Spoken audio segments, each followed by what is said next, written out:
Wait a minute, you might ask. What does court packing have to do with the number of black judges on the federal circuit courts of appeals?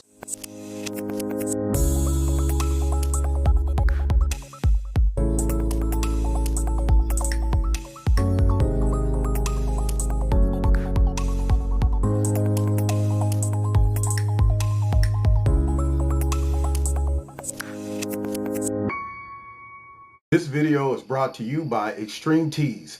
Click on the link below. Make sure you put Kevin in the promo code and you'll get a 20% discount.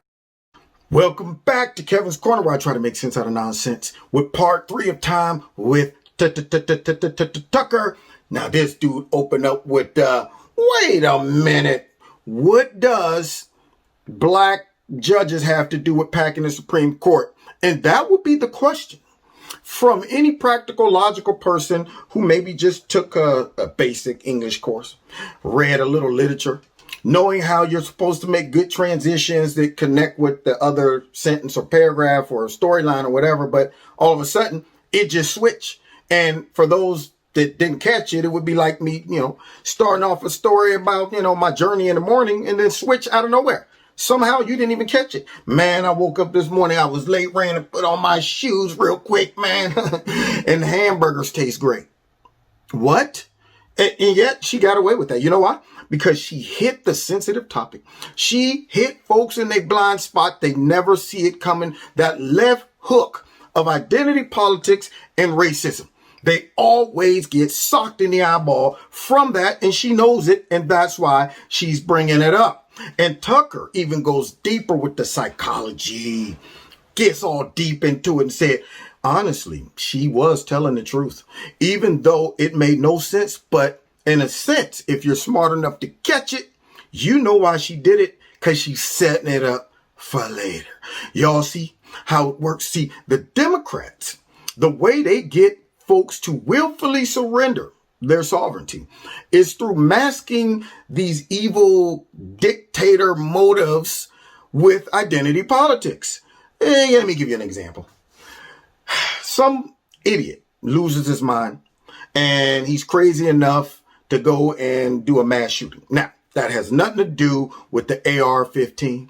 Don't have anything to do with law-abiding citizens, nothing to do with white nationalism and racism and all of that stuff.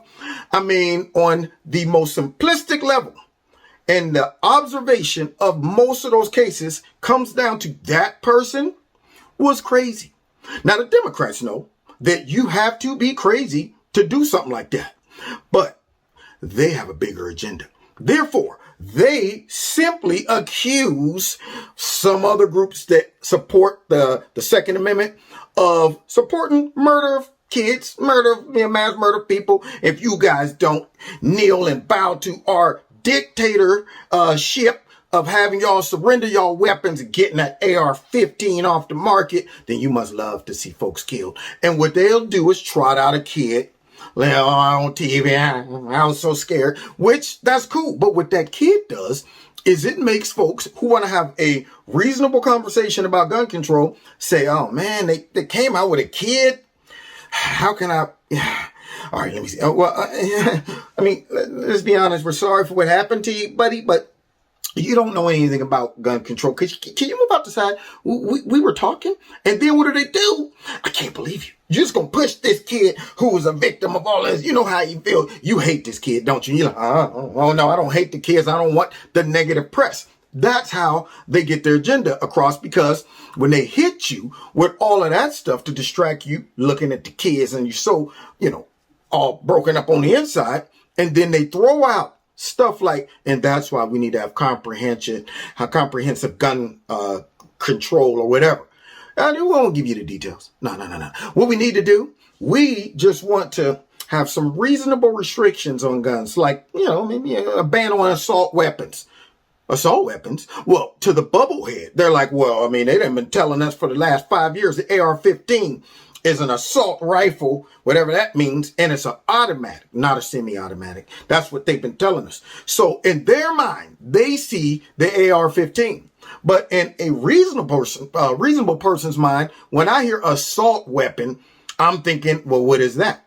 Every weapon is designed to be an assault weapon.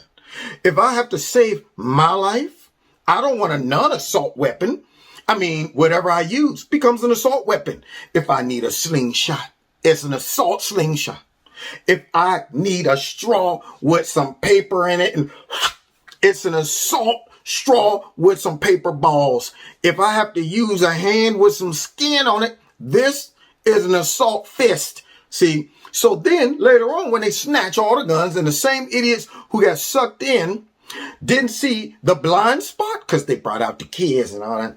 Yeah, and they wonder, wait a minute, why you taking my 38 I got right here? Well, you agreed and voted for us to put a ban on assault weapons. Well, I was thinking it was the AR-15. Yeah, we know. That's how we got you. See, and Tucker sees it. I see it.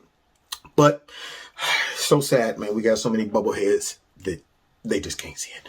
All right, let's go to the next clip. Those seem like completely unrelated concepts. Was Kamala Harris trying to dodge the question? Unfortunately, she was not dodging it. She was answering the question, and she was answering it honestly, believe it or not. If she and Joe Biden win next month, they will indeed pack the Supreme Court. They'll justify doing that in the name of diversity. They will tell you the Trump administration is racist for not selecting judges based on the color of their skin. They'll tell you that 9 is a very racist number of Supreme Court seats. In fact, it's a number some dead white guy came up with a long time ago. See, it's racist. They'll tell you we need to diversify the court, and of course that means a supermajority of partisan Democrats. That's what they're going to tell you. For now, they're not telling you anything, though. Joe Biden repeated that position today. Now, with that being said, Tucker just ended part 3 by exposing what they really up to. They trying to pack the Supreme Court because she set it up by saying, well, Trump, he ain't appointing no black folks. Oh, so forget focusing on skill set, experience, integrity, understanding the Constitution. Scrap all that. Just understand that this Supreme Court has been packed with white racist, white nationalists. Therefore, I want y'all to jump on board with supporting us when we roll out this new strategy of stacking the Supreme Court in the name of racial equality. That's why we can't just stay at 9. See, 9 is a racist white nationalist number? Really? Excuse me? Can you tell me how? No. Something we studied somewhere a long time ago, I believe, said something about 9 as the white man's number. So, yeah. And if you question is you're a bigot and you support racism. Okay, well, I don't want to do that. So what do we need to do? Well, you need to not say anything. Don't be outraged when we come back with 25 new liberal activist judges on the Supreme Court. That's what they up to. Tucker calls it out. And so am I. Now, y'all going to have to come back for part 4 of Time with Tucker. See, I'm giving y'all the quick jabs, the rabbit punches in the side. All right. God bless. See y'all in part 4. Take care.